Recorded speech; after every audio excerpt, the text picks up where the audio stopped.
ಅಂದರೆ ಏನಾಗಿದೆ ಪಕ್ಷಕ್ಕೆ? ಉತ್ತರ ಪ್ರದೇಶದ ರಾಜ್ಯಾಧ್ಯಕ್ಷ ಅಜಯ್ ರಾಯ್ ಒಂದು ಆಟಿಕೆ ವಿಮಾನ ಇಟ್ಕೊಂಡು ಅದರ ಮುಂದೆ ನಿಂಬೆಹಣ್ಣು ಮೆಣಸಿನಕಾಯಿ ಕಟ್ಟಿ ವ್ಯಂಗ್ಯ ಮಾಡ್ತಾರೆ. ರಫಾಲ್ಗಳನ್ನು ವ್ಯಂಗ್ಯ ಮಾಡ್ತಾರೆ. ಏನು ಮಾಡ್ತಿದ್ದೀರಿ ಇಟ್ಕೊಂಡು ಅಂತ. ಇದು ಆಪರೇಷನ್ ಸಿಂಧೂರಕ್ಕಿಂತ ಮುಂಚೆ. ಆಪರೇಷನ್ ಸಿಂಧೂರ ಅಂತ ಆದಮೇಲೆ ಬೂಟಾಟಿಕೆ ಮಾಡಿದ್ರಿ ಅಂತ ನಿಮ್ಮ ಶಾಸಕರು ಮಾತಾಡ್ತಾರೆ. ಅಲ್ಲ, ನಾನು ಇಲ್ಲಿ ಒಂದು ಪ್ರಶ್ನೆ ಹೇಳಲಿಕ್ಕೆ ಇಷ್ಟಪಡ್ತೀನಿ. ಹೌದು, ನೀವು ಹೇಳಿದ್ದೆಲ್ಲ ಸತ್ಯ. ಆದರೆ ಈ ಕೋತ್ನೂರು ಮಂಜುನಾಥ್ ಅವರ ಒಂದು ಏನು ಹೇಳಿಕೆ ಇದೆ ಅದಕ್ಕೂ ಪಕ್ಷದ ಅಫಿಷಿಯಲ್ ಸ್ಟ್ಯಾಂಡ್ಗೂ ಅದನ್ನು ಇಷ್ಟು ದೊಡ್ಡದಾಗಿ ಇದು ಮಾಡ್ತಕ್ಕಂಥ ಅವಶ್ಯಕತೆ ಇಲ್ಲ. ಯಾಕೆಂದರೆ ಅದು it doesn't matter to the context of this issue. ಒಂದು ನಿಮಿಷ ನಾನು ಫುಲ್ ಮಾತಾಡ್ಬಿಡ್ತೀನಿ.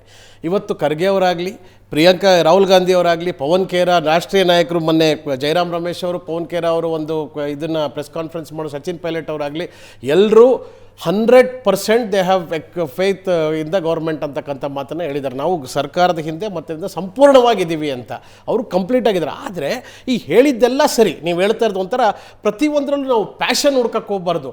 ಹಂಗಂತ ಆಗಿರ್ತಕ್ಕಂಥ ತಪ್ಪುಗಳನ್ನ ಯಾವುದಾದ್ರು ಒಂದು ಈ ಒಂದು ಸಂಪೂರ್ಣ ಇದರಲ್ಲಿ ಬೇಯ್ನು ಕದಮ್ಮ ವಿರಾಕ ನಮ್ಮ ಇವರು ರವೀಂದ್ರ ಸರ್ ಹೇಳಿದ್ರು, ಅದನ್ನು ಕದಮ್ಮ ವಿರಾಮ ಮಾಡಲಿಕ್ಕೂ ಎದೆಗಾರಿ ಖಂಡಿತ ಒಪ್ಕೋತೀನಿ ಆ ಮಾತನ್ನು. ಆದರೆ ಅದು ಯಾರು ಮಾಡಬೇಕು?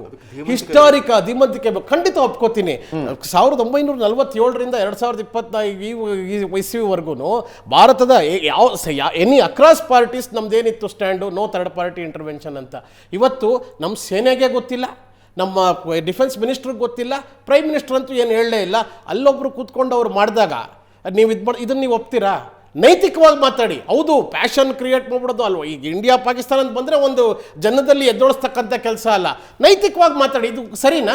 ನೀವಿಲ್ಲಿ ಕೂತ್ಕೊಂಡು ನಾವು ಮಾತಾಡ್ತಾ ಇರ್ಬೇಕಾರೆ ಅಲ್ಲಿ ಇದೇ ರಿಚರ್ಡ್ ನಿಕ್ಸನ್ ಇಂದಿರಾ ಗಾಂಧಿ ಗೆಳೆದಾಗ ಇಂದಿರಾ ಗಾಂಧಿ ಏನು ಉತ್ತರ ಕೊಟ್ಟಿದ್ರು ಗೊತ್ತಾ? ನೀನು ಅಲ್ಲಿ ಕೂತಿದ್ಯಪ್ಪ, ರೇಷಿಯಲ್ ಸುಪೀರಿಯರಿಸಮಲ್ಲಿ ನೀನು ಮಾತಾಡಬೇಡ, ಇದನ್ನು ನೀನು ಇಟ್ಕೋ, ನಾವು ಏನು ಮಾಡಬೇಕು, ನನ್ನ ದೇಶ ನನಗೆ ಗೊತ್ತಿದೆ ಅಂತಕ್ಕಂಥದ್ದನ್ನು ಇಂದಿರಾ ಗಾಂಧಿ ಹೇಳಿದ್ರು ಅವತ್ತು.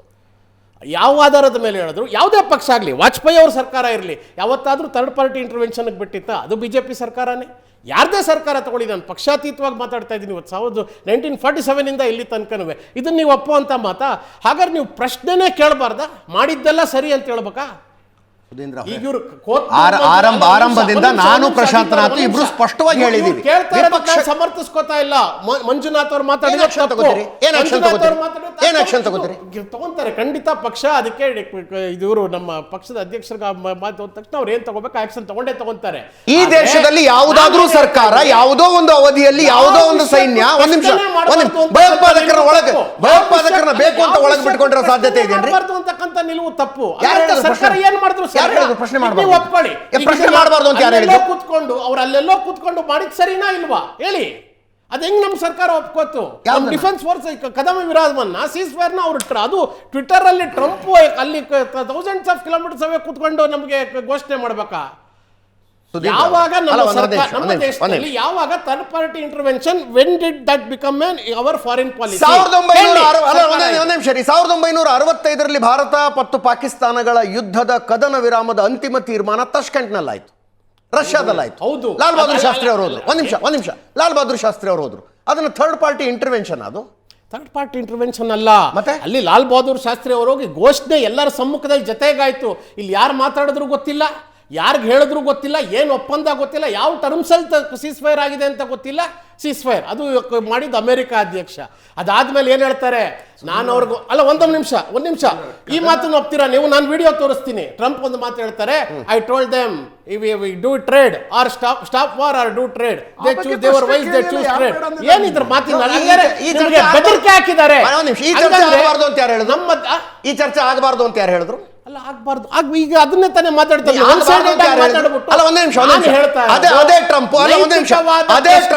ಅದೇ ಟ್ರಂಪ್ ನಾನು ಕದನ ವಿರಾಮದ ಮಾತುಕತೆಯನ್ನು ಫೆಸಿಲಿಟೇಟ್ ಮಾಡದೆ ನನ್ನಿಂದಾಗಿ ಆಯ್ತು ಅಂತ ಹೇಳಲಾರೆ ಅನ್ನುವ ಮಾತನ್ನು ಹೇಳಿದ್ರು. ಯಾವಾಗ ಹೇಳಿದ್ರು ಅದನ್ನ? ಈಗ ನಿನ್ನೆ. ಹಾಗಿದ್ರೆ ಅವ್ರಿಗೆ ವಾಟ್ ಡಿಡ್ ಹಿ ಟ್ವೀಟ್ ಸೇ? ಹಾಗಾದ್ರೆ ಅವ್ರು ಮುಂಚೆ ಹೇಳಿದ್ ಅವರೇ ಎರಡು ಮಾತು ಹೇಳಿದಾರೆ ತಾನೆ.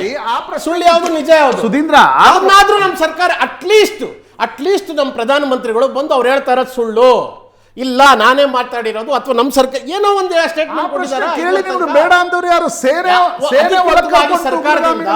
ಅಧಿಕೃತವಾಗಿ ಸರ್ಕಾರದಿಂದ ಇದಕ್ಕೆ ಒಂದು ಸ್ಪಷ್ಟನೆ ಬಂದಿದೆ. ಅಧಿಕೃತವಾಗಿ ಸರ್ಕಾರದಿಂದ ಬಂದಿದೆ ಸ್ವಾಮಿ. ವಿದೇಶಾಂಗ ಇಲಾಖೆ ಸ್ಪಷ್ಟಪಡಿಸಿದೆ. ವಿದೇಶಾಂಗ ಇಲಾಖೆ ಕೂಡ ನೀವು ಸಿದ್ದರಾಮಯ್ಯನವರು ಮಾಡಿದ್ರು ಅಂತಾರೆ ಅಷ್ಟೇ. ಅದೇ ತರ ನಾವು ನೋಡಿದೀವಿ ಮಾಡಿದೀವಿ ಅಂತಕ್ಕಂಥ ಇದು ಭಾರತ ಪಾಕಿಸ್ತಾನ ಮಧ್ಯದಲ್ಲಿ ಭಾರತದ ಟ್ರಂಪ್ ಹೇಳ್ತಾ ಇರೋದು ಸುಳ್ಳು.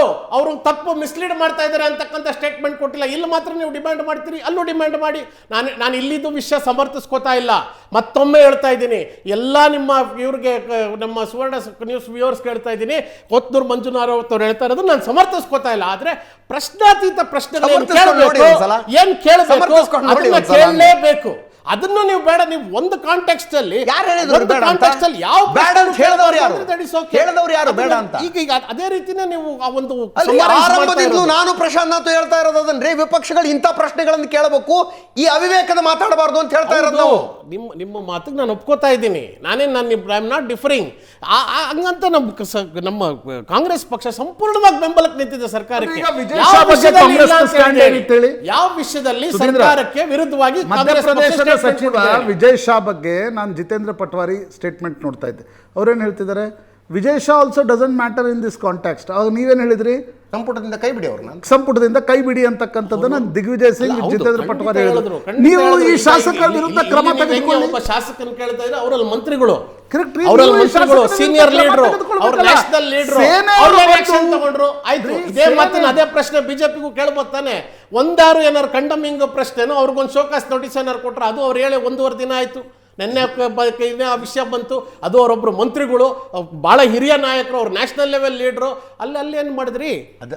ಅದನ್ನು ಉಗಿದು ಉಪ್ಪಿನಕಾಯಿ ಹಾಕಿರೋದು ನಾವು. ಅವ್ರು ಮಾತಾಡಿದ್ದು ಕರೆಕ್ಟು, ಇವ್ರು ಮಾತಾಡಿದ್ದು ತಪ್ಪು ಅಂತಲ್ಲ. ಒಂದ್ ನಿಮಿಷ ಕೇಳಿಸ್ಕೊಳ್ಳಿ, ಇಲ್ಲಿ ಅವ್ರು ಮಾತಾಡಿದ ತಪ್ಪು, ಇವ್ರು ಮಾತಾಡಿದ ಸರಿ ಅಂತಲ್ಲ ಮಾತನಾಡಿರೋದು ಸುಧೀಂದ್ರ ಅವರೇ. ನಾನು ಇವ್ರು ಮಾತಾಡಿದ ಸರಿ ಅಂತ ಹೇಳ್ತಾ ಇಲ್ಲ ಸರ್. ಅವಿವೇಕಗಳನ್ನ ಸಮಾನ ತಟ್ಟೆಯಲ್ಲಿಟ್ಟೆ ತಗೋರು. ಹೌದು, ಅದನ್ನ ಅಷ್ಟೇ ಮಾಡಿ ಅಂತ ಹೇಳ್ತಾ ಇರೋದು. ಇಲ್ಲಿನೇ ಹಂಗಂತ ಪ್ರಶ್ನೆಗಳು ಕೇಳಬೇಕು. ಈಗ ಇದ್ರದ್ದು ಈ ಕದನ ವಿರಾಮ ಆಗಿರೋದು ಒಂದು ಪ್ರಶ್ನೆ ಇದೆ, ಅದು ಕೇಳಲೇಬೇಕು ನಮ್ಮ ಜನಕ್ಕೆ, ನಮ್ಮ ರಾಜ್ಯದ, ನಮ್ಮ ದೇಶದ ಜನಕ್ಕೆ. ನಿಮ್ಮ ಶಾಸಕರ ಇದ್ರಲ್ಲಿ ಪ್ರಶ್ನೆ ಏನಿದೆ? ನಿಮ್ಮ ಶಾಸಕರು ಏನ್ ಹೇಳಿದ್ರು? ಸೇನೆಯವರು ಉಗ್ರಗಾಮಿಗಳನ್ನ ಒಳಗಡೆ ಬಿಟ್ಕೊಂಡ್ರು.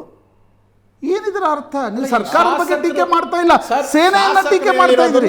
ಖಂಡಿತವಾಗಿ ಅಲ್ಲಗಳ ಅದು ಸಮರ್ಥಿಸ್ಕೊಳ್ತಕ್ಕಂತ ಮಾತೇ ಇಲ್ಲ ನಾನು ಹೇಳ್ತಾ ಇದ್ದೀನಿ. That is in it self.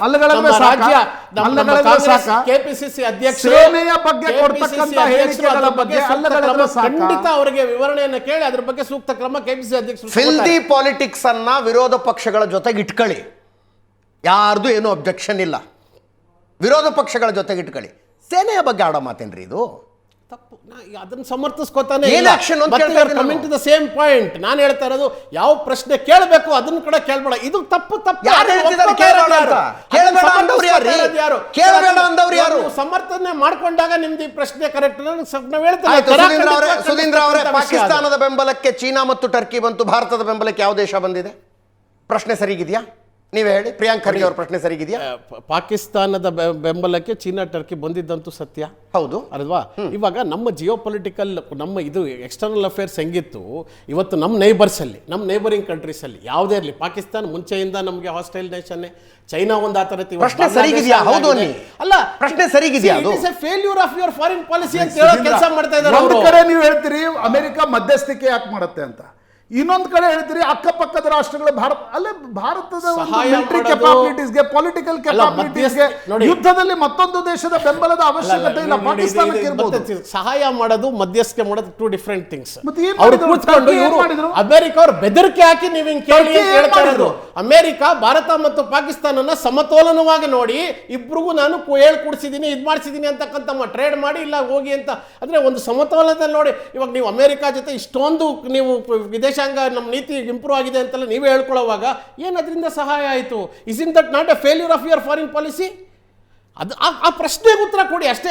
ಈ SRES ಬೇಡ ಅಂದ್ರೆ ಅದಕ್ಕೆ ನಿಮ್ಮದೇ ಆದ ರೀಸನ್ಸ್ ಇರುತ್ತೆ.